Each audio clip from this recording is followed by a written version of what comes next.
Ku munsi w'ejo igenekerezo rya 2023 ruheshi uyu mwaka niho Burundi bwifatanije n'ibindi bihugu vya Afrika mu guhimbaza umunsi wahariwe ibikorwa vya leta. Ubumwe bwa Afrika bukaba bwarifatanije n'u Burundi mu guhimbaza uwo munsi. Tade Ndikumana arongoye ubushikiranganje bw'ibikorwa vya leta n'akazi arashima uko abakozi ba leta abo mu bushikiranganje butandukanye nk'abigisha n'abaganga bagumye ku kivi mu bihe byari bigoye vya COVID-19. Nayo kubijanye n'ikibazo cy'ubusumbasumbane bw'imishahara yamenyesheje ko iyo politike yo kunganisha imishahara iri kiraja mu ngiro, aho abari nyuma mu mishahara bazogenda badugirizwa umushahara gushika aho bashikira urugero abandi bageze ko. Kurikirana Tade Ndikumana aho yariko yishura ibibazo by'abamenyesha makuru. Mwavyumvise no munsi Burundi bwifatanije n'ibihugu vya Afrika kugira ngo duhimbaze umunsi mukuru muri Afrika wahariwe umukozi wa leta, umukozi w'umwere. Rero uko mwabikurikiranye Burundi ni kimwe mu bihugu twovuga umukozi wa leta yavyifashemo neza muri iki kiza ca COVID-19. COVID-19 tumazemwo imyaka 2 turwanya.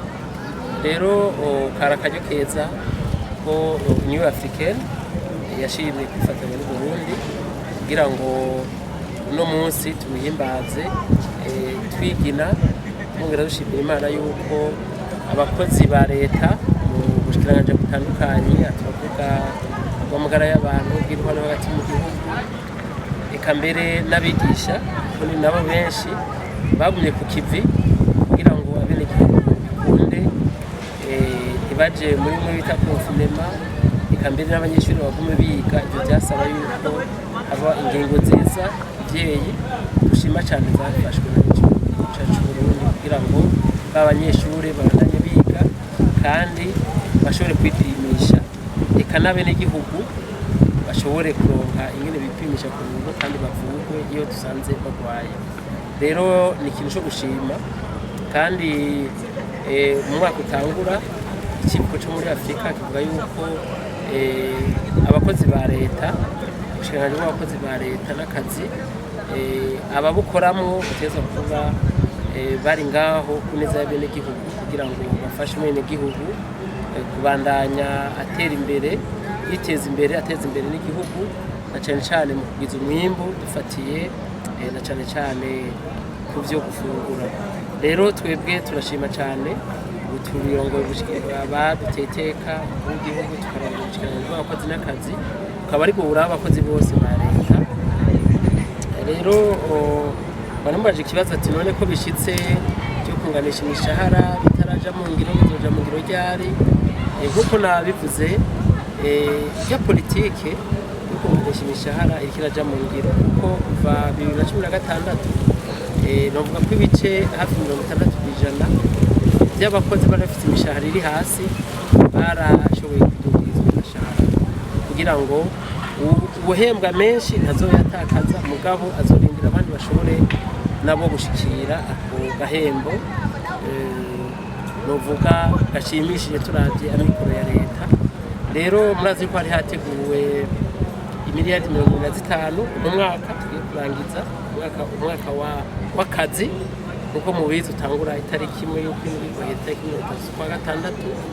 Rero muri izo miliyardi 25 z'amafaranga y'amarundi ushika uno munsi wasinye aho turavye ko dufatira kuri politike nshasha ico umuntu akora barabonye ko hariho bakeya batari bwashobore gushikana ku rugezo abandi bari.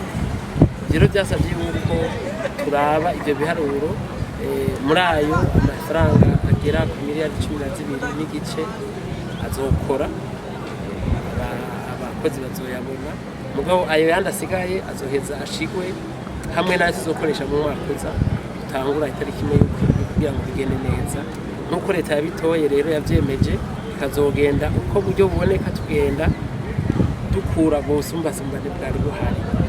Rero iyo politiki ikiraje mu ngiro kandi nk'uko twabishikirije izoja mu ngiro ku buhinga bwa none ku buryo umuntu wese azohembwa bivanye n'ico yakoze. Rero turashima cyane ko twifatanije n'ibindi bihugu bya Afurika kandi yuko mu minsi iza hazoza intumwa zabo muri Union Africaine bavuye mu bihugu bitandukanye kugira ngo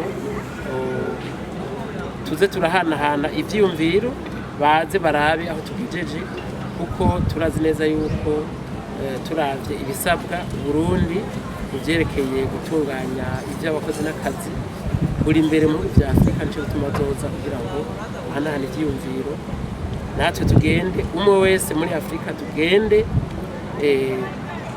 twunguranya ubumenyi, bidasaba yuko umuntu arinda kuja bya buraya, mugabo twaramenye yuko n'abanyafurika dushoboye, kandi iyo dushize hamwe nk'uko kivugo cyane cy'ubure mu gihugu cyacu Burundi avuga ati iyo abantu bashyize hamwe byose birashoboka.